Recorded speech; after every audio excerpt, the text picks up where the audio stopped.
지금 그래서 영화에 대한 얘기를 간단히 해봤고, 영화에 대한 혼이 아직 남아있는 상태에서 영상물 작업을 하는 회사를 간단히 다니고 있고, 진짜 간단히 다니고 있는 거죠. 그렇습니다. 그 아까 얘기 중에 이제 대학교에서의 얘기가 잠깐 나왔는데, 브라우니의 음모 같은 경우에 그 동아리를 또 하셨죠. 영화 동아리. 맞습니다. 이름 언급해도 네. 프로메테우스라고. 저는 이름 듣고 되게 심오한 동아리겠구나 생각을 많이 했어요. 이 프로메테우스의 설이 되게 많은데 네. 이게 뭐 마르크스의 필명이라는 이야기가 있어요. 네. 그래서 들리는 이야기에 의하면 네. 우리 동아리 창립 연도가 네. 87년도인데 네. 87년도는 상당히 대한민국의 민주화 운동으로 전국적으로 열기가 뜨겁던 때고 네. 그래서 학생 운동을 많이 하던 시기란 말이에요. 그 유신 때 아닌가요? 87년도에 이제 그 전두환 끝날 때 네. 그때죠. 그래서 저기 대통령 직선제 그리고 기타 등등 여러 학생 운동을 활발했던 시기인데 이 시기에 대부분의 연대 동아리들이 네. 그 학교 동아리들이 그거였어요. 그러니까 겉으로는 이제 문화 활동을 한다고 해놓고 실질적으로 이제 회원 가입하려고 들어가면 네. 이제 학생 운동하는 동아리다. 그래서 저희 동아리가 처음에 운동권으로 시작을 했다고 들었어요. 네. 들어서 그래서 이 영화 동아리가 처음에는 이제 영화를 잘 안 보고 네. 나중에 이제 한 2000년대? 90년대부터 우리가 영화 동아리인데 영화를 좀 봐야 되지 않겠냐 해서 영화를 봤다고 농담으로 그런 얘기들 많이 하더라고요. 네. 그래서 영화를 하는데 뭐 그렇죠. 그래서 이제 프로메테우스의 또 두 번째 설이 있는데 네. 이 설은 뭐 다 그 동아리 홈커밍 데이 때 선배들이 술자리에서 해준 얘기를 네. 짜집기 한 거라 정확하진 않아요. 네. 두 번째 설은 뭐냐면 이것도 운동권하고 관련이 있는 건데 네. 학생들이 데모를 하다가 네. 이제 화염병을 던진다 그러잖아요. 네. 그래서 직접 제조해서 네. 던지는데 재밌는 얘기가 있어요. 제 영화 동아리가 네. 그 선두 쪽에 섰었는데 네. 그 같이 시위를 하던 무리 중에 네. 처음으로 화염병을 만들어가지고 불을 붙여서 던졌다는 거예요. 시위대 쪽 그 경찰들 쪽에. 네.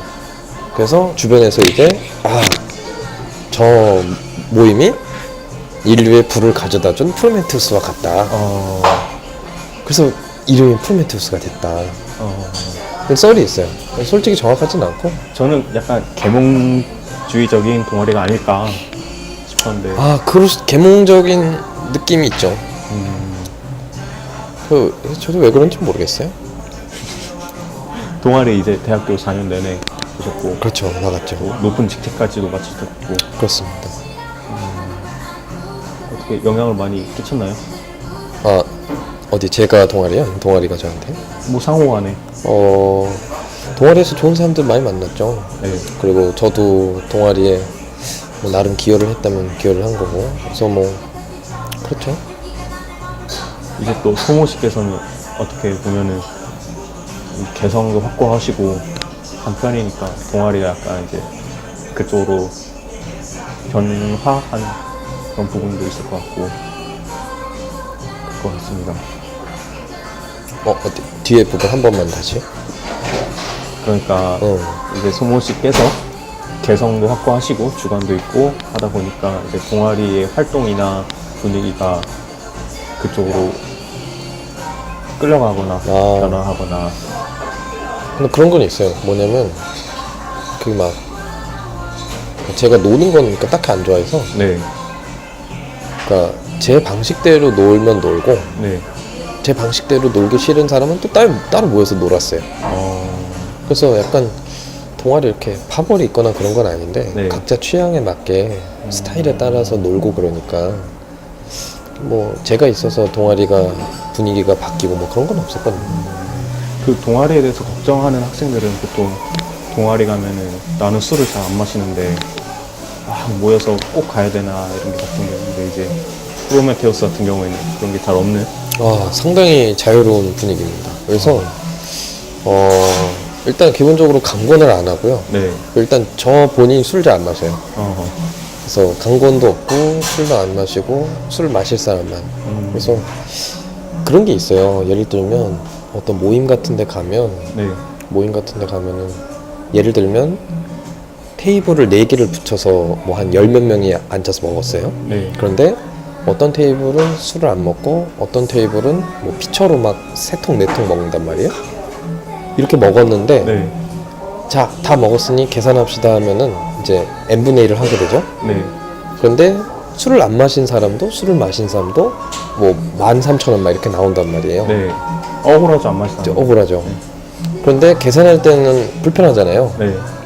그러니까 뭐 누가 한 사람이 긁고 뭐 이렇게 보내주거나 하는데 네. n분의 1로 하게 되면 술을 안 마신 사람들이 손해란 말이에요. 네.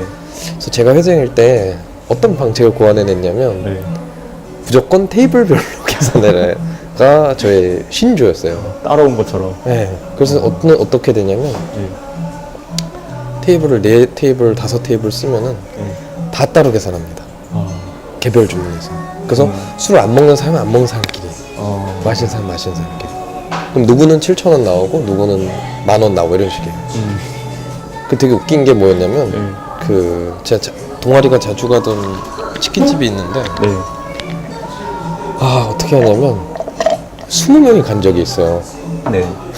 이 20명이 모든 사람들이 개별 계산하는 거예요. 진짜 싫겠다. 테이블별로. 그래서 네. 예를 들어 4만원, 3만원, 2만원이면 네. 20명이 다 한 번씩 끄는 거예요. 근데 다행히 또 이제 사장님이 네. 친절하시고 또 요즘 세대는 이제 합리적인 소비 트렌드를 추구하기 때문에 네. 그러니까 누가 긁고 보내주는 경우도 있는데 네. 또 귀찮잖아요. 그것도 괜찮죠. 왜냐면 누가 긁는 거의 문제점은 뭐냐면 안 넣는 사람이 생겨요. 또 달라고 그러니까 얘기해야 이게 되고. 2명, 3명이면 상관없는데 한 5명, 10명 정도 되면 네. 일일이 체크하기 어렵단 말이에요. 네. 그리고 깜빡하고 못 내는 친구가 생겨도 눈에 잘 안 띄니까 안 내는 사람이 꼭 생겨요. 네. 확실한 방법은 현장 결제. 그래서 제가 도입했던 거는 이제 테이블별 계산. 굉장히 합리적인. 합리적인 추구죠. 프로메테우스 다운. 먹은 만큼만 내라. 동아리를 하시면서 가장 인상 깊었던 일이나. 가장 인상 깊었던 일이요. 네, 물론 뭐 영화 찍은 것도 하나의 인상 깊은 일일 수 있는데 영화 말고. 영화 말고? 네. 영화 말고는 근데 특별히 없는 것 같아요. 막 싸운 사람이나. 그러니까 대놓고 싸운 적은 없고 네. 미묘한 신경전 같은 거. 저 사람이 나를 싫어하는구나. 아니면은 저 사람이 뭔가 마음에 안 드는데 저 사람도 나를 싫어하고 있겠구나를 직감적으로 느낀 적이 있어요. 상당히 그 오랜 기간 진화를 통해 익힌 파충류적인 본성이죠. 그러니까 직감적으로 딱 느끼는 거예요. 저 사람은 나를 싫어하겠구나. 네. 근데 저도 그 사람에 대해서 싫은 감정이 있는 거예요. 네. 이유가 없이. 그래서 왜 괜히 마음에 안 드는데? 근데 희한한 건 그런 사람들하고는 안 싸워도 자연스럽게 멀어지더라고요. 뭐 특별히 막 이렇게 드라마틱하게 막 어떤 일이 막 터지고 그런 건 없었어요. 그러니까 대부분의 사람하고는 잘 지냈던 것 같고. 제가 대학생을 할 때 네. 이제 새로운 사람들을 만나는 대외 활동을 여러 번 했었는데 한 조가 12명이란 말이에요. 근데 제가 대학교 언젠가 1학년 때 언젠가 본 말인데 10명이 모이면 2-3명은 이유 없이 너무 좋고 사랑스럽고 뭘 해도 2-3명은 이유 없이 나를 무조건 싫어한다. 그 나머지 사람들은 내가 하기에 따랐다. 근데 이거를 저한테 적용을 시켜보면 저도 분명히 2-3명을 이유 없이 싫어할 거라는 생각이 들더라고요. 그런 사람들한테 조심하고 조금씩 멀리 지내고. 동아리 하면서 느꼈던 거는 인생에 적을 만들면 안 되겠다. 왜냐면 대한민국이 5천만 인구인데 네. 아무리 인구가 줄어도 사람 많단 말이에요. 네. 그러니까 아무리 인구가 줄어도 사람은 많은데 생각보다 이 땅덩어리가 좁아가지고 네. 땅덩어리도 좁고 일하는 세계도 사실 좁아요. 네. 내가 이 사람을 언제 어디서 다시 마주칠지 모르거든요. 그래서 되게 적을 만들어 놓는 거를 별로 안 좋아해요. 고등학교 때는 아마 적이 많이 있었을 거란 말이에요. 뭐 제가 놀렸던 여자애들이라든지 뭐 놀렸던 남자애들이라든지 적이 많을 텐데. 그 입술이 없는 친구도 그렇죠. 항상 저기를 내비쳤던. 네, 근데 그 친구랑 잘 지내요. 지난주에 밥도 먹었어요. 20대 이후로는 네. 적을 안 만들려고 그래요. 왜냐면 별로 좋을 것도 없고, 우리 일단 기본적으로 감정 소모하는 게 귀찮더라고요. 그러니까 내가 누군가를 싫어하는데 쓸 에너지가 너무 아까운 거예요. 차라리 이 시간에 다른 걸 하거나 좀 창의적이거나 아니면 생산적인 일을 하지. 내가 굳이 이 사람을 막 싫어하고 막 다투고 막 억지로 싸우고 붙잡아가면서 할 필요가 있을까? 그래서 요새는 사실은 거리를 두는 사람은 많은데 네. 뭐 대놓고 싫어하거나 싸운 적은 거의 없어요. 저도 동아리를 좀 오래 한 편인데 보면은 저는 활동에 참여를 많이 안 했거든요. 근데 그 동아리 회장이나 친해가지고 얘기를 듣다 보면 싸우는 것도 문제인데 사랑도 문제더라고요. 엄청나게 좋아하고 만나고 꼬시고 그렇죠. 미친놈처럼 3-4명씩 막 그런 것도 문제가 되기도 하고. 그렇습니다. 대학에 들어가셨을 때 철학과에 가셨어요? 네, 철학과는 저는 연극영화과 이제 가려고. 연극영화과 다 떨어졌어요. 아 그래요? 다 떨어지고 네. 아무래도 이제 수상 경력이 없다 보니까 그 교수들 눈에는 제가 이제 별 볼 일 없는 애송이로 보였을 거예요. 안 뽑더라고요. 근데 사실은 그런 수상 경력이 없다 하더라도 제가 기억하기로는 포트폴리오를 준비하실 때 한 무더기가 준비가 됐단 말이죠. 그렇죠. 근데 주로 이제 그게 예. 영상에 관한 자료들도 있었는데 일반적인 영화 평론이나 네. 글이었던 경우가 많아요. 그러니까 이게 어떻게 보면은 영화를 직접 만든 결과물에 대한 포트폴리오라기보다 영화에 대해 갖고 있는 저의 어떤 태도 같은 거를 많이 담았던 글들이거든요. 근데 아무래도 연극영화과도 되게 웃긴 게 그러니까 실무자를 더 좋아하긴 해요.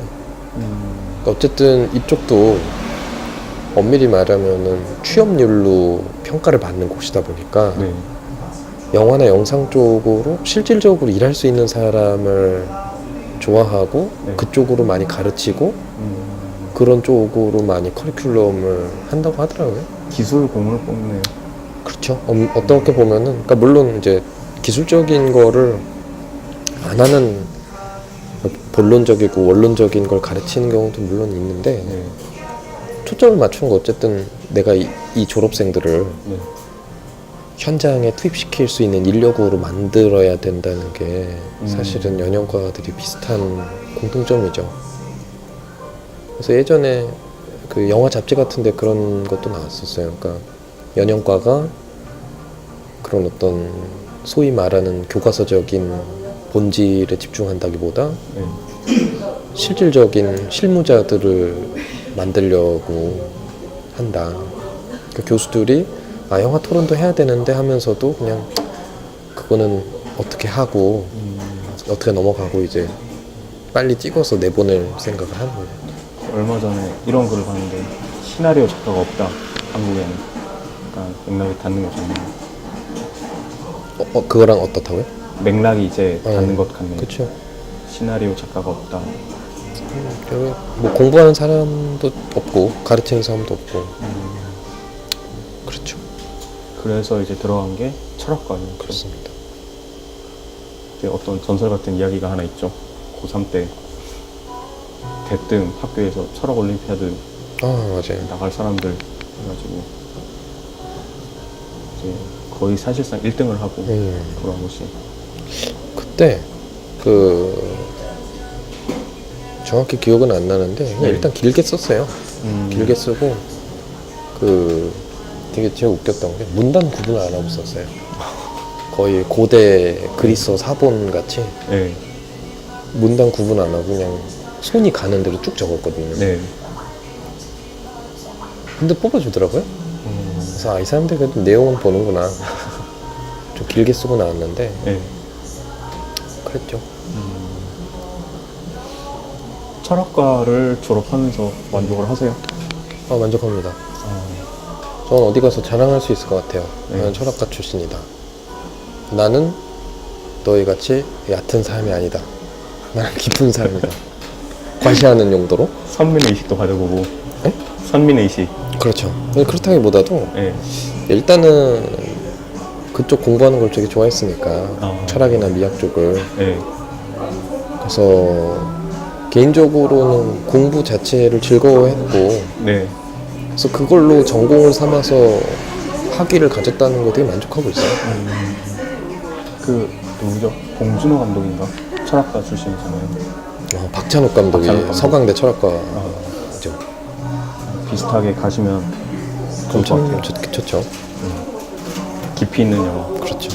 이 얕기만 한 애국심, 여자, 뻔하죠. 반의 감정에 빠져있는 한국 영화계에. 그렇죠. 그 철학과 하면은 점을 볼 수 있을 것 같아요. 그 얘기를 되게 많이 들어봤어요. 네. 그래서 주로 이제 연휴에 네. 친척집 가면은 이제 친척 어른들이 철학과 나왔다 그러면 이제 점 볼 수 있냐, 사주 볼 수 있냐. 네. 이게 철학이라는 단어를 점집에서 자주 많이 써가지고 동양 철학관. 네, 오해가 빚어지는 건데 이게 사실 아주 틀린 말은 아니에요. 왜냐면은 그 철학 중에 네. 주역이라는 그 역경이라는 책이 있는데 네. 이게 뭐냐면은 세상 우주 만물이 지어진 원리를 가지고 네. 인간사를 내다보는 그런 내용을 담고 있는 고전이거든요. 사실상 동양의 물리학과 인문학이 결합된 최고의 그렇죠. 융합 학문. 사실상 어떻게 보면 고대 버전의 일종의 거대한 빅데이터라고 할 수 있죠. 네. 왜냐하면 예를 들면 이런 거예요. 우주가 만들어지기 위한 물리 법칙들이 있잖아요. 네. 그러니까 생명이 존속하기 위한 유기적인 조건들을 우리가 어느 정도는 법칙으로 서술할 수 있잖아요. 네. 그러면 이거를 여기서 멈추는 게 아니라 인간 개개인에게도 적용을 하는 거예요. 그래서 예를 들면은 몇 월 며칠 태어난 사람들 아니면 뭐 우주에 뭐 무슨 주기가 이때 태어난 네. 사람들의 모든 인생사를 수집을 해서 빅데이터로 만드는 거죠. 그러니까 예를 들면 이런 거예요. 1980년도에 태어난 전 세계 모든 사람들의 인생을 다 추적한 다음에 네. 그걸 통계로 내는 거예요. 예를 들어서 1월에 태어난 사람은 몇 프로가 몇십 대 죽고 네. 뭐 5월에 태어난 사람들은 뭐 소득 수준이 얼마고 이거를 이 사람이 죽기까지 1980년에서 태어나서 2000 몇 년도에 죽기까지 모든 데이터를 모은 다음에 정리를 하는 거예요. 그럼 어느 정도 보이겠죠? 네. 그러니까 경향성이 나타날 수도 있고 안 나타날 수도 있고 네. 이 작업을 고대에 한 거죠. 누군가가. 엄청난 의미네. 엄청나죠. 이제 이게 과학이 안 되는 이유는 네. 간단해요. 이 데이터가 어떻게 얻어졌는가에 대한 네. 신뢰할 수 있는 정보가 없기 때문에 인과가 전혀 없죠. 인과를 할 수가 없기 때문에 네. 우리가 사주나 점을 과학이라고 이야기하지 않는 이유가 이거예요. 근데 만약에 이 데이터를 실제 쌓았다. 네. 데이터가 있다. 언제 어떻게 누가 분석했느냐 이게 남아 있어서 어떤 경향성이 보이면 네. 유의미한 통계라고 할 수 있죠. 저는 근데 요새 네. 인공지능에 대한 작업을 하려고 하고 있는데 구글이 주역을 쓰고 있지 않나 생각이 들어요. 왜냐하면 검색 기록부터 구매 목록, 뭐 즐기는 거, 통근 시간, 무슨 일을 하나 다 수집을 하고 있는데 이게 가장 단적으로 유튜브 광고 같은 거 보면은 이 사람이 좋아할 만한 거를 띄워주는 거니까 그 바탕에 어떤 데이터가 있느냐, 이 나이대의 사람들 이런 걸 많이 보고 이런 일을 하는 사람들은 이거를 좋아할 거다. 근데 그게 대부분 맞을 거란 말이죠. 그렇죠. 정교 예측다 보면. 그러면 이 사람이 다음 행동도 예측이 되고 그 다음도 예측이 되다 보면 언제 죽을지도 생활 패턴을 바탕으로. 그렇죠. 그러니까 미래를 예측하는 거죠. 네. 그래서 그런 데이터는 사실 쌓일수록 정확해지니까 네. 정확해진다기보다 유형화하기 수월해지죠. 이게 많아질수록. 근데 아무튼 주역이라는 게 있는데 네. 일종의 저는 고대 버전의 빅데이터가 아닌가. 그 당시 사람들의 수준에서. 근데 문제는 이거를 철학과에서 그렇게 진지하게 가르치진 않아요. 가르칠 웃기지 않을까요? 수는 없고 네. 포함은 돼 있어요. 그러니까 예를 들면 동양 철학을 배우는데 네. 이런 내용이 있다 정도는 알려져요. 뭐 근데 이거를 뭐 실제로 이 책을 가지고 네. 뭐 하는 경우는 거의 없고 저도 그거대로 점을 한번 쳐본 적이 있어 혼자서. 네. 주역을 보고. 네. 안 맞더라고요. 그거 자기 점 치는 거 아니라고 그러던데. 누가 그러나요? 그 어떤 점쟁이가 네. 자기 거 치면은 안 된다고. 그게 바로 이제 과학과 미신의 차이라는 거예요. 왜냐면 심리학자들이나 의사들도 네. 자기 몸이나 정신 상태를 모르잖아요. 네. 그럼 비슷한 거예요. 근데 아무튼 진지하게 가르치는 경우는 없고 그냥 이런 게 있다 정도. 그러니까 약간 그런 느낌이에요. 왜 과학 배울 때 네. 연금술 안 배우잖아요. 네. 근데 이런 얘기를 하잖아요. 연금술을 연구하던 사람들에 의해서 화학과 관련된 장비나 지식들이 축적되는 과정이 있었다라고 얘기를 하잖아요. 네. 그 정도 해요. 아, 그러니까 우리가 과학사를 알아야 할 때 연금술이 어떻게 이루어졌는지를 알 필요는 없잖아요. 그렇죠. 근데 다만 연금술을 하던 시행착오의 과정이 어느 정도 기여는 했을 수 있다. 왜냐면은 실패의 데이터가 쌓이는 거잖아요. 네. 그러니까 그 정도로 주역에 대해서도 알고 넘어가요. 이런 세계관이 고대에 있었다. 근데 이제 문제는 이제 점 보는 사람들이 그거를 동양 철학 해가지고 이렇게 하는 거죠. 일단 그러면 주역은 그렇게 깊게 안 배운다는 걸 알겠는데 제가 물리학과잖아요. 많이 물어봐요. 물리학과에서 뭐 배우냐. 근데 철학과도 도대체 철학과 하면 뭐 배우냐. 철학과는 철학을 배웁니다. 그러면 철학이 뭐냐. 그러니까 네. 우리가 두 가지 답변이 가능한데 네. 한 가지 답변은 이제 일반적인 의미의 학문적이고 상당히 학술적인 뜻으로 푸는 철학은 쉽게 얘기하면 각 시대별 사상가들의 생각과 글에 대해서 연구하는 게 철학이에요. 예를 들면 뭐 소크라테스가 했던 말, 데카르트가 남겼던 글을 연구하고 분석하고 네. 이 사상이 어떤 생각을 갖고 있는지 그런 걸 연구하는 모든 작업을 철학이라고 불러요. 이 학술적인 의미고 또 다른 의미는 굉장히 외연이 넓은데 네. 인간이 어떤 가치관을 갖고 생각하고 고민하는 모든 과정을 철학이라고 불러요. 그러니까 예를 들면 굉장히 넓은 범위네요. 예를 들면 이런 거죠. 나는 뭐 개인의 자유보다 공동체가 더 중요해. 이거는 이 사람의 철학인 거예요. 그래서 엄밀히 말하면 좀비를 제외하고는 철학하지 않는 인간은 없어요. 왜냐면 모든 사람은 다 자기가 믿고 있는 바를 따르고 있으니까. 네. 근데 이제 학술적인 의미의 철학은 네. 그런 철학도 포함하지만 사실은 더 좁죠. 누구 사상가의 글, 네. 어떤 사상가의 어떤 생각, 어떤 아이디어, 어떤 구체적인 논증, 이 논증이 틀렸는지 옳은지 적합한지 적합하지 않은지 이 분석하고 토론하고 연구하는 게 철학이에요. 그래서 많은 사람들이 이 학술적인 의미를 잘 모르고 들어와요. 과에. 그러니까 다 마이클 샌델 정의란 무엇인가 같을 줄 알아요, 수업이. 실제로 그런 수업 잘 없어요. 뭐 암기죠, 대부분. 책 한 권 주고 네. 시험 범위는 뭐 책 전체 막 이런 식입니다. 옛날 사상가들의 글을 읽는 학과. 그렇죠. 비슷한. 그 글을 읽으면서 이 사람의 생각이 어떤 점이 장점이고 약점인지 또 옳은 부분은 어떤 게 있고 틀린 건 또 어떤 게 있는지 이런 걸 배우는 거죠. 철학과 가면 말빨이 세다.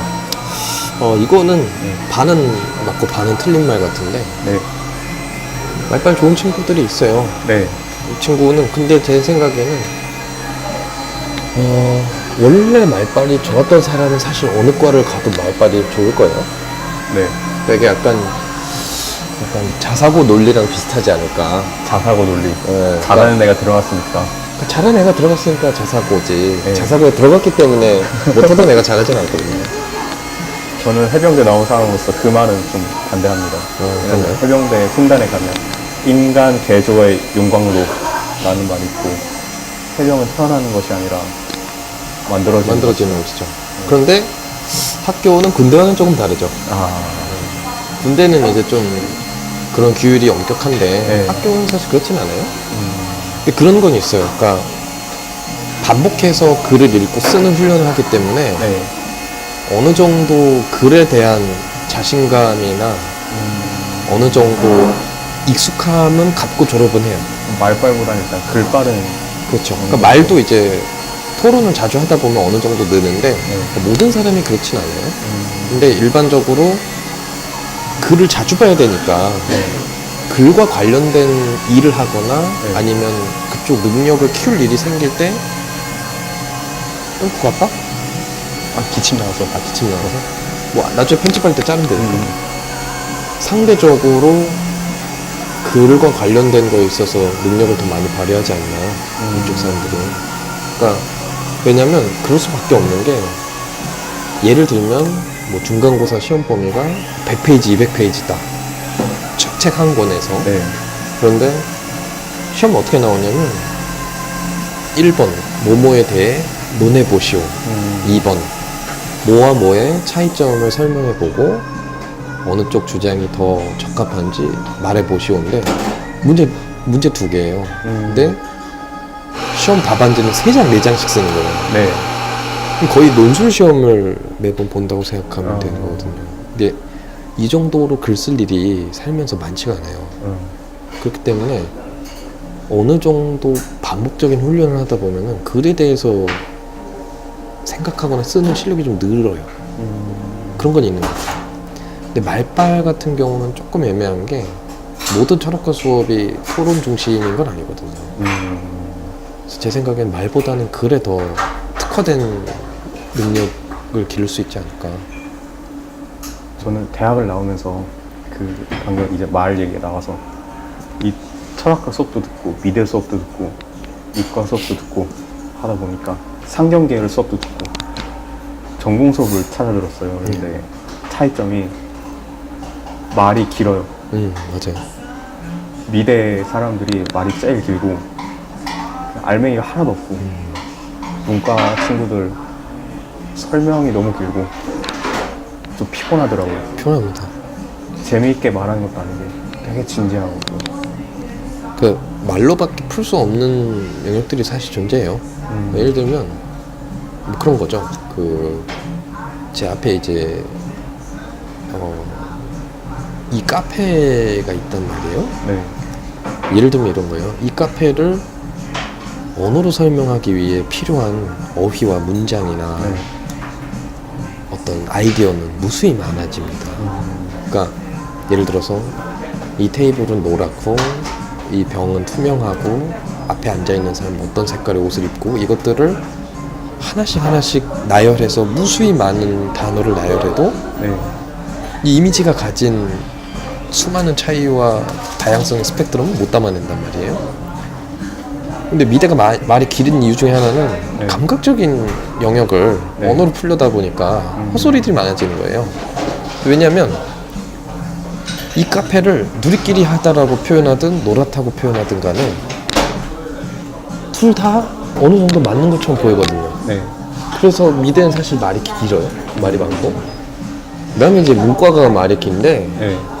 문과 말이 긴 이유 중에 하나는 추상적인 영역을 다뤄서 그래요. 그러니까 내가 이제 감각적으로 제시할 수 있는 영역이 아니기 때문에 말을 많이 하는 거예요. 예를 들면 고양이가 출연하는 영상이 고양이가 출연하는 동영상이 상대적으로 광고 효과가 높다라는 주장이 있으면 상경계열 친구들은 이걸 증명할 수 있는 데이터를 금방 가져올 수 있어요. 네. 이건 추상적이지 않아요. 왜냐하면 실제 고양이가 포함된 동영상과 포함되지 않는 동영상이 얼마 동안 시청이 됐고 얼마 동안 구매 좌표 링크를 검색해서 접속자가 들어왔는지를 데이터를 얻어낼 수 있단 말이죠. 네. 근데 문제는 예를 들면 귀납적 지식이 가장 유용한 지식이다. 이런 문과적인 주장은 증명할 방법이 없어요. 그럼 말을 많이 할 수밖에 없는데 이 네. 말들이 대부분 추상적이죠. 그래서 개인적으로 상경 계열이나 네. 이공계에 비해서 문과는 말이 많고 허황된 말도 많이 하고 그 말도 길어요. 근데 이거는 어떤 점에서는 인문학의 숙명과 같은 것. 수많은 헛소리들 그 속에서 빛나는 진주와 같은 논증을 건져내는 거. 이런 거죠. 뒤늦게 핀 연꽃. 그렇죠. 근데 거의 열의 9은 헛소리라고 보시면 돼요. 그게 너무 피곤하더라고요. 그 긴 얘기, 알맹이 없는 얘기를 듣고 앉아있자니. 되게 웃긴 게 네. 양극단의 친구들이 오가는 걸 많이 봤어요. 뭐냐면 물리학이나 심리학이나 그러니까 굉장히 피상적인 수준에서만 언급하고 넘어가는 학문을 오랫동안 하던 친구들은 네. 철학과나 사회학과 같은 이야기들을 되게 좋아하는 거예요. 우와, 이런 생각도 할 수 있다니, 이런 얘기도 할 수 있다니. 근데 거꾸로 허황된 이야기에 질린 문과 쪽 친구들은 네. 상경 계열이나 이공 계열 쪽의 얘기들을 더 좋아해요. 우와, 이렇게 간단하게 정리할 수 있다니. 그런 거죠. 약간 학문 자체가 지닌 어떤 성격이니까 그런 거죠. 그렇다면 이 많은 얘기들을 바탕으로 이 시대의 철학이란 무엇인가에 대한 답을 이 시대 철학의 답은 뭐 딱히 없고 네. 제 생각하기에는 질문을 올바르게 던져야 된다. 근데 추상적이죠. 그 고대 그리스 같은 경우에는 이제 소크라테스나 플라톤 같은 어떤 지배적인 사상가가 있었고 시대별로 그런 사람들이 있잖아요. 뭐 루소 같은 사람이나 우리 시대에 그런 영향을 미치는 사상가라면 누가 있을까? 솔직히 말하면 우리 시대에 없는 것 같아요. 없는 것 같아요. 네, 왜냐면 어떤 느낌이냐면 예술이나 네. 산업의 측면에 있어서 끊임없이 전문화, 분업화가 일어나잖아요. 네. 그러니까 한 사람이서 해낼 수 있는 수준의 네. 일과 창조적인 영역이 과거에는 있었는데 네. 현대로 들어올수록 개인이 기여하는 일보다는 팀이나 집단이 만들어내는 영역이 더 커져요. 예를 들면 스티브 잡스는 네. 한 게 없어요. 그렇죠, 사실 보면. 그러니까 네. 이 사람이 개인으로서 뭔가를 뭐 새로운 막 물질을 창조해내고 이런 게 아니란 말이에요. 그러니까 이 사람이 이 브랜드를 만들 수 있기까지의 과정들은 사실은 집단이 있단 말이죠. 네. 예술도 개인이 혼자서 모든 공정을 처리해내는 과정은 사실은 뭐 회화 정도를 제외하면 네. 많지 않아요. 네. 집단 작업이란 말이에요. 근데 신기한 건 뭐냐면 철학도 약간 비슷한 경향이 있어요. 그러니까 어떤 한 사람의 사상이 어떤 집단의 사상이 만들어지는 건 아니지만 네. 이 사람이 만들 수 있는 영역이 한정돼 있어요. 예를 들면 미디어 아트를 한다. 네. 뭐 이제 뭐 LED 스크린도 설치하고 뭐 기사님도 불러서 뭐 전기 설치도 하고 내가 도면 그리면 누가 옆에서 이제 포토샵하고 일러스트레이터 해가지고 이렇게 새로 만들어주고 여러 손이 들어가잖아요. 네. 철학도 약간 비슷해요.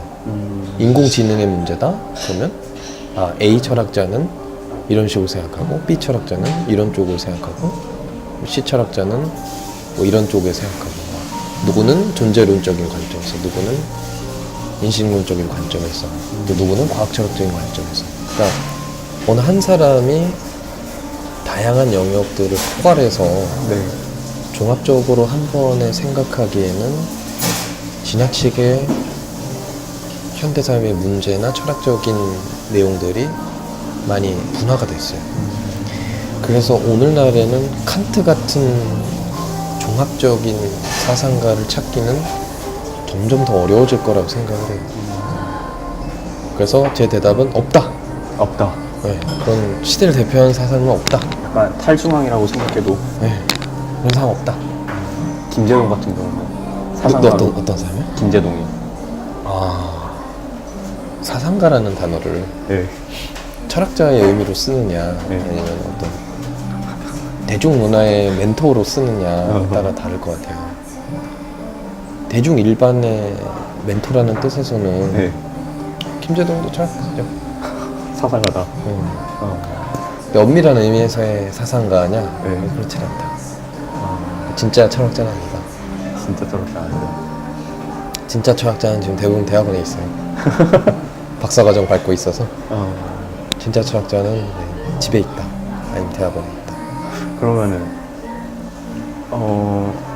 요즘 시대 사람들, 대학생이나 취준생이나 직장인이나, 그러니까 요즘 세대라고 하면 한 20, 30대부터 40대 초반까지 사람들이 한 번은 읽어봐야 하는 사상이라면 사상가의 저서나 없어요. 없어요. 왜냐면 네. 책을 읽을 필요가 없고, 첫째 책을 읽을 필요가 없고, 둘째 책을 읽어도 사람은 변화하지 않아요. 그게 농담이 아니라, 원했습니다. 아니 농담이 아니라 예전에는 책을 읽으면 변화한다고 생각을 했는데 네. 그게 아니에요. 변화하고 있던 사람이 책을 읽은 거예요. 그러니까 이 아니, 순서를 그러니까, 바꿔서 네. 생각을 해야 되는데, 그래서 왜 그러냐면, 인간은 사실 바뀌지가 않는다. 안 바뀌죠. 저는 이제 25세 이론이라는 게 있어요. 제가 만든 건데, 네. 인간이 만 25세를 지나가면 더 이상 바뀌지 않아요. 뭐큰 사건이 있지 않는 한 네. 대부분은 어린아이 때 가정에서, 그리고 그 다음에는 가정 외에 만나는 사람들에 의해서 대부분의 성격이나 가치관이 만들어져요.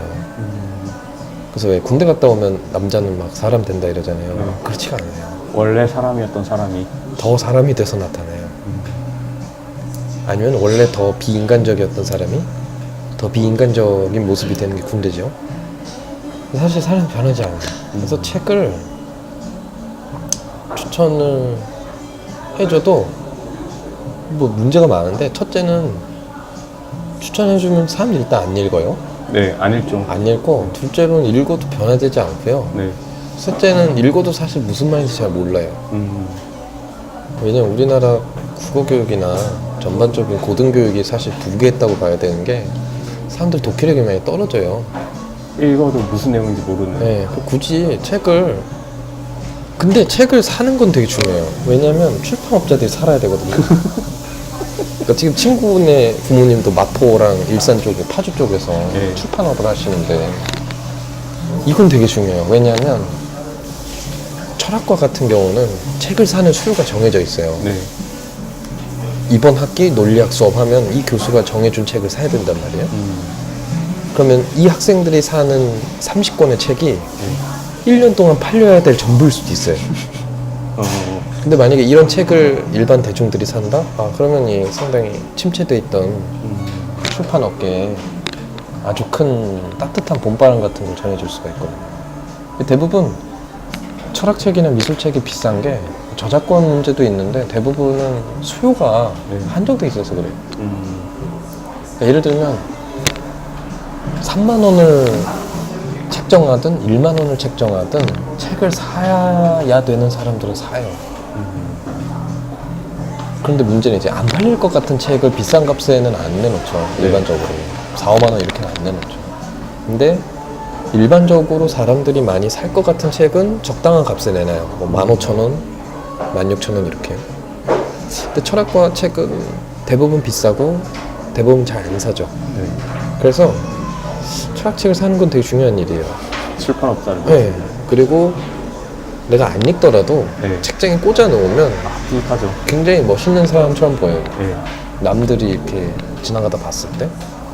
누구 친구네 집에 놀러 갔는데 막 순수 이성 비판이 꽂혀 있는 거예요. 와, 그럼 너는 되게 칸트의 철학에 대해 조예가 깊구나 이렇게 생각하게 되는 거죠. 실제로는 그렇지 않은데. 그래서 책을 사는 건 중요해요. 중요하지만 굳이 읽을 필요는 없다. 제가 이걸 여쭤본 게 제가 네. 요새 과외를 하는데 어제도 과외를 갔다 왔어요. 책상 위에 파리 대왕, 데미안 이런 책이 올려져 있고 고전이죠. 필독서래요. 그리고 그 친구를 위해서 교재를 사러 서점에 갔는데 베스트셀러들이 막 꽂힌 거예요. 과연 이렇게 많이 팔리는 베스트셀러와 고전들이 사람을 과연 바꿨는가? 그렇죠. 근데 물론 네. 드물게 책이 바꾸는 경우도 있긴 있어요.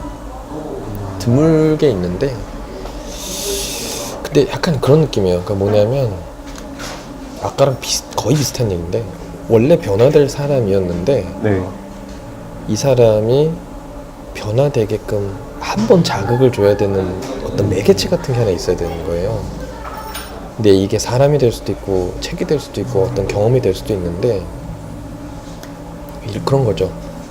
충분히 바뀔 만한 사람이고 그런 에너지나 잠재력이 있는데 이 잠재력이 발산이 안 되는 경우가 있어요. 겉으로 안 드러나는 경우가. 그런데 특정 책이나 어떤 사람과의 만남이 이거를 폭발시켜주는 경우는 있어요. 그런 경우에 드물게 책이 매개체로서 역할을 할 수 있는 것 같아요. 저는 거의 못 본 것 같아가지고. 거의 없죠. 그리고 아까 얘기한 세 번째 이유 굉장히 공감한 게 읽어도 모른다. 이걸 몰라요. 보다 보면은 읽는데 그 생각을 받아들이는 게 아니고 내가 읽고 싶은 부분만 골라서 읽거나 그렇죠. 읽어도 내가 말하고 싶은 생각했던 부분을 찾죠. 찾아서 왜곡해서 이 책은 이런 내용이야. 그냥 자기 말하는 건데. 뭐 그게 뭐 나쁘거나 그런 건 아닌데 네. 안타까운 건 이제 그 책이 가진 어떤 묘미, 이 책만이 가지는 어떤 걸 놓쳐버리는 게 아쉽고, 둘째로는 잘 몰라요. 못 읽어요. 봐도 어렵고 재미도 사실 없거든요. 고전이라는 게 안 읽죠. 그래서 고전만 골라서 읽는 재밌다고 하는 사람들은 저는 또라이라고 생각을 해요. 고전이 뭐 재미를 붙이면 재미있는데 대부분 재미가 없어요. 그래서 저도 알라딘을 많이 팔았거든요. 고전. 집에 좀 많이 있는데 네. 그래도 책이 많이 남았어요. 한 몇백 권 남았는데 군대에서 읽었던 거라 그 보안 도장 찍혀 있어서 못 네. 팔거든요. 알라딘에. 그거 가져와도 아무도 모르던데. 음. 저도 몇십 권 빼왔거든요. 네. 그게 그러니까 저는 그거예요. 저기 보안 검사 도장 있잖아요. 책 갖고 밖에서 들어갈 때. 갖고 온 거. 그게 찍혀 있으니까 네. 알라딘에서 높은 값을 안 쳐주더라고요. 그래서 안 팔고 있어요. 도둑질을 했어요. 도서관 관리병한테 물어봐서 이 책 누가 빌렸냐. 들어온 이후로 한 번도 빌려간 사람이 없는 거예요. 책이 펼쳐진 흔적도 없고. 그런 책들 많죠. 네. 군대에는 주로 자기계발서 많이 있으니까. 네. 그래서 이제 군대 얘기는 뭐 안 좋을 것 같고 저도 해병대 얘기했지만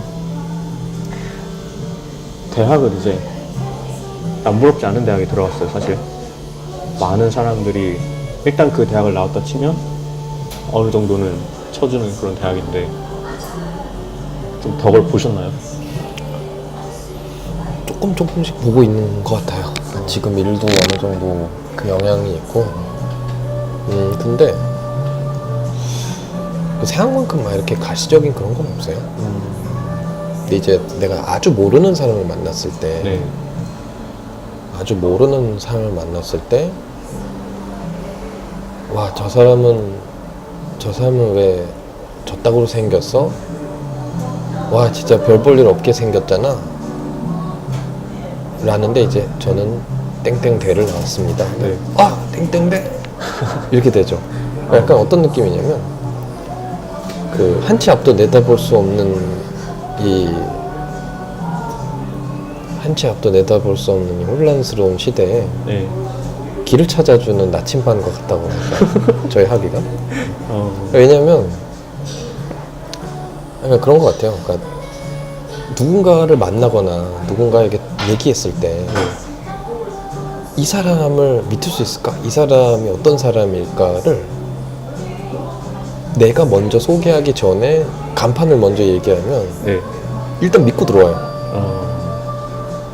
이게 생각보다 크게 작용하는 경험들이 몇 번 있었어요. 그러니까 전혀 모르는 사람을 만났을 때 그런 게 있죠. 고급 프랜차이즈 같은. 그런 느낌이죠.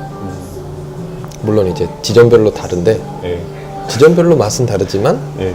일단 믿고 보는. 그러니까 약간 프랜차이즈 낯선 곳에 간판 갔을 같은. 때. 그렇죠. 대학의 간판은 그런 의미 같아요. 그러면은 뭐 다른 급식들한테 추천을 하시는지. 어떤 거? 대학, 좋은 대학. 네, 좋은 대학에 가기 위해서 3년의 시간을 바치는 것에 대해서.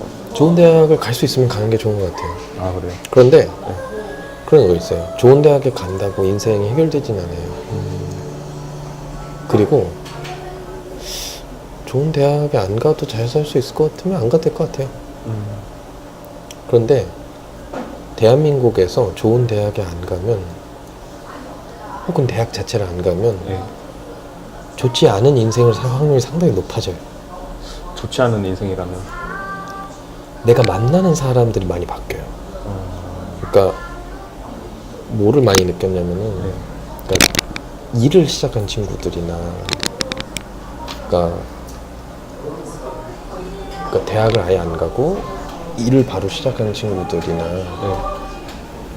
몇 명, 그러니까 아예 이제 지방에 이름 모를 약간 그 성학업 성취도가 떨어지는 사립대 애들 있잖아요. 네. 몇 번 얘기를 들어봤는데, 그러니까 내가 뭔가 이렇게 자극을 받고 더 도전하고 네. 더 뭔가 이렇게 그런 에너지를 얻을 만한 환경이 안 갖춰질 확률이 높아요. 그리고 좋은 대학 갈수록 갖춰질 확률이 더 높고. 확률이 상대적으로 좀 높은 것 같아요. 그러니까 다 그런 건 아닌데, 네. 예를 들어서 어떤 친구 일을 시작했는데 주변에 같이 일하는 사람들이 막 그 술, 담배 쩔어 있고 심심할 때 도박하고 그냥 일도 대충대충 하고 네. 하루하루 근근히 살아가면서 에이 뭐나 하지 뭐 약간 이런 마인드의 사람들과 나는 뭐가 될 거야, 나는 이런 사업을 할 거야, 나는 외국에 갈 거야, 이런 사람들이 있는 집단하고는 많이 다르거든요. 본인 하기 나름이긴 한데 상대적으로 우리나라에서 아직까지 이 차이가 많이 큰 것 같아요. 그래서 만약에 공부를 할 거면 네. 제대로 하는 게 좋은 것 같고, 만약에 본인이 진짜 다른 뜻이 있고 다른 쪽으로 쌓아놓은 게 있으면 네. 그런 걸 하는 게 좋은 것 같고. 그러니까 이 차이가 근데 아직은 많이 안 드러나는데 네. 시간이 지나면 조금씩 드러나지 않을까. 지금도 조금씩 느꼈다고 하시니까. 그러니까 이걸 사실은 그러니까 중학교 동창들이 그런 친구들이 꽤 있어요. 그러니까 뭐 막노동하고 아니면 뭐 일 안 하고 있는 친구들이 있는데, 그런 친구들 물어보면 너 뭐 어떻게 지내? 뭐 아니면 어떻게 할 거야? 라고 하면 뭐 그냥 살지 뭐. 아니 그냥 뭐 PC방이나 하지 뭐. 근데 실제로는 뭐 아무것도 안 하고 있다고. 그래서 상대적으로 자꾸 그런 것들이 보이니까 아무래도 그렇죠. 제가 사실 이전에 인터뷰했던 친구나 저희 그 대학 친구들 몇 명한테 듣는 얘기는 나 대학 괜히 왔다 이거예요. 왜냐하면 그 친구는 저랑 같은 물리학과를 나왔지만 러시아어를 굉장히 좋아하기도 하고, 또 이전 영상에 보시면은 아실 텐데 현장직에 대한 어떤 그 갈망이 있어요. 용접공, 타이에 중장비, 자기는 이런 걸 할 건데 대학을 괜히 왔다 생각을 하는 거예요. 근데 반대로 네가 그런 거를 꿈꾸고 러시아어를 배우고 할 수 있었던 계기가 대학에 왔기 때문이 아닌가. 그래서 여러 가지를 보고 듣고 할 수 있었고 라고 생각을 했는데, 그러면은 대학의 의의는 어디에 있다고 생각하시죠? 사회적인 차원에서 대학 말고 개인에게. 개인에 대해 진짜 하고 싶은 공부를 하는 거죠. 저는 그러니까 철학과를 하면서 공부하면서 이제는 내가 진짜 하고 싶은 거를 하는구나. 그러니까 내가 혼자 어디 인터넷에서 보고 베낀 게 아니라 실제로 이 책을 쓰고 논문을 쓰고 외국 나가서 공부했던 이 교수 밑에서 내가 공부를 하는구나. 이 사실이 너무 좋은 거예요. 그러니까 피상적인 단계로 어디 나무위키 같은 데서 긁어다가 보는 수준이 아니라 아, 내가 진짜 공부를 한 사람하고 만났구나. 내가 이런 사람하고 이런 공부를 할 수가 있구나. 그런 공부하는 환경이 되게 좋은 것 같아요.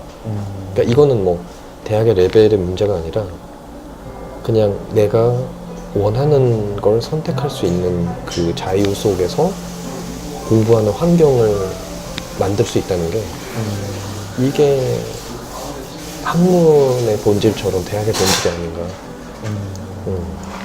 원하는 공부를 할 수 있는. 그렇죠. 그러면 공부를 별로 안 하고 싶은 사람은 대학에 오면 사실 고생하죠. 별로 없고. 그러니까 적어도 즐겁진 않겠죠. 그러니까 뭐 대학 간판이든 뭐 취업 기회든 뭐 이런 거 드러날 수 있는데 공부 자체를 즐기면서 하는 스타일은 아니겠죠. 근데 대한민국은 괜찮은 게 공부를 안 해도 졸업할 수 있어요. 저도 그랬는데. 학점이 개판이어도 졸업을 시켜줘요. 그래서 사실은 공부가 뭐 진짜 안 맞아서 떠나는 친구도 많은데 제 생각에 뭐 웬만하면 졸업할 수 있으니까 전공 그냥 대충 들으면서 다른 활동 열심히 하면 재밌지 않을까. 좋죠. 그러니까 뭐 동아리를 하든 뭐 기업 인턴을 해보든 뭐 아니면 다른 쪽에 그걸 해보든 그러니까 뭐 사실 전공대로 먹고 사는 사람 없잖아요. 없죠. 그러니까 굳이 뭐 그럴 필요는 없지 않을까. 그래서 어쨌든 등록금 갖다 꼬라박았으니까 그 본전 찾으려면 대학 간판이라도 들고 나와야 되잖아요. 얼마였죠 학비가? 500. 아니요, 문과는 좀 싸요. 문과는 제 기억에는 350인가? 문과 좀 싸고 저희 학교에 2배 가까이. 정도가 이과가 네. 아니, 제가 어떻게 다녔던 데 230이었거든요. 문과가요? 이과. 이과가. 네. 문과는 180인가? 근데 그게 이제 국공립 기준으로 네. 국립 기준으로 하고 사립대는 그 정도? 그 다음에 이공계열이 한 4,500 될 거예요. 그 다음에 예체능이 한 6, 700? 엄청 비싸요. 그 예체능 뭐 정규 수업 외에도 네. 레슨이나 뭐 다른 거 뭐 하고 뭐 이제 악기 같은 거 하려면 또 다른 거 필요하고 뭐 연극영화과도 비슷해요. 뭐 졸업 영화 찍으려면 뭐 몇백만 원씩 들고 이러니까. 이게 웃긴 게 우리가 평소에 뭐 커피나 전자기기나 뭐 살 때 가성비 엄청 따지는데 대학에 가성비 따지는 사람은 거의 못 본 것 같아요. 대학의 가성비를 그게- 가성비를 뒤늦게 후회하죠. 네. 가성비를 따내려면 공부 엄청 열심히 하고 해야 되는데. 그래서 사실 저는 대학교 때 대학교 다니면서 알바 안 하고 그냥 용돈만 받으면서 학교 집 왔다 갔다 했는데 네. 대신 공부를 좀 열심히 했어요. 그래서 두 학기를 제외하고는 다 장학금을 받았어요. 네. 성적으로. 그래서 360인데 제일 적게 낸 게 120. 그리고 제일 그러니까 장학금을 받으면서 제일 많이 냈던 게 270인가 90이었거든요. 그러니까 부모님 그래도 좀 부담 좀 덜어드리고 다행히도 저희 학교는 아직 성적으로 주는 장학금이 남아있어서 네. 그 제도로 했는데 그 중간에 깎였어요. 아, 장학금 양이요? 장학금 액수가 한번 깎인 적이 있는데 과에 사무실에서 전화가 오더라고요. 네. 그래서 땡땡 학생 맞으시죠? 그랬더니 맞습니다. 소학생. 그랬더니 요새 그 학교 공사하느라 돈 많이 들어가서 리모델링 하느라 돈 많이 썼거든요. 그래서 장학금 예산이 네. 삭감됐다고 그래서 액수가 좀 줄어서 나가는데 알고 있으라고 그러더라고요. 뭐 알았다고 하지 뭐 어떻게 따지겠어요. 그래서 알았다고 했죠. 공사판 가서 화염병을 그냥. 그게 뭐였냐면 제가 올해 입부를 받았는데 네. 절반만 나왔어요. 장학금이 180만 원. 원래 그전에는 120까지였나? 그러니까 뭐 네. 크게 있어요. 뭐 2분의 1 장학금, 뭐 3분의 1 장학금, 뭐 3분의 2 장학금 뭐 이런 게 있었는데, 그래서 원래는 더 감면이 되는 거였는데 자기 예산이 없다고 줄었다 그러더라고요. 좀 속상했겠네요. 아쉬웠죠. 저는 그 장학금인데 3학년 2학기 때부터 알았던 게 프로그램이 굉장히 많더라고요. 학교에서 지원해주는 게. 무료 프로그램. 그 사실은 중간에 대학교 들어오고 나서 장학금 추천을 굉장히 많이 받았어요. 그래서 뭐 과에서도 연락이 오고 뭐 어디 기업체나. 그러니까 주로 이제 고등학교 선생님들 중에 이제 기업 알고 계시는 분이나 아니면 이제 그 고등학교 재단 같은 데서 연락이 와가지고 네. 성적이 좋고 어디 대학이니까 한번 넣어보라고. 근데 문제는 한 대여섯 군데 정도 제안을 받아서 썼는데 다 떨어진 거예요. 왜냐면 저희 집이 애매하게 잘 살아서 아주 못 사는 것과 아주 잘 사는 것 중간에 있어요. 딱 턱걸이 같은 느낌으로 있어서 네. 다 떨어지더라고요. 그래서 나중에는 전화가 왔을 때 저를 추천하지 말라 그랬어요. 과사에서 땡땡땡 학생 이번에 성적도 괜찮고 이 장학재단 조건이 맞는 것 같은데 그래서 한번 그 자소서랑 써보시라 그래서 제가 제안하시면 감사한데 저희 집 항상 떨어진다. 저 말고 다른 학생 하라. 그랬었죠. 저도 집이 잘 사는 게 전혀 아닌데 건강보험료, 아 맞아요. 그것 때문에 그래요. 소득분이 이런 거. 그게 부유한 집안은 아닌데 네. 그렇다고 아주 어려운 것도 아니고 중간인데 안 주죠. 이게 사실 맞긴 한데 사람이란 게 이기적이라 우리도 부족한데 이 생각이 먼저 좀 들더라고요.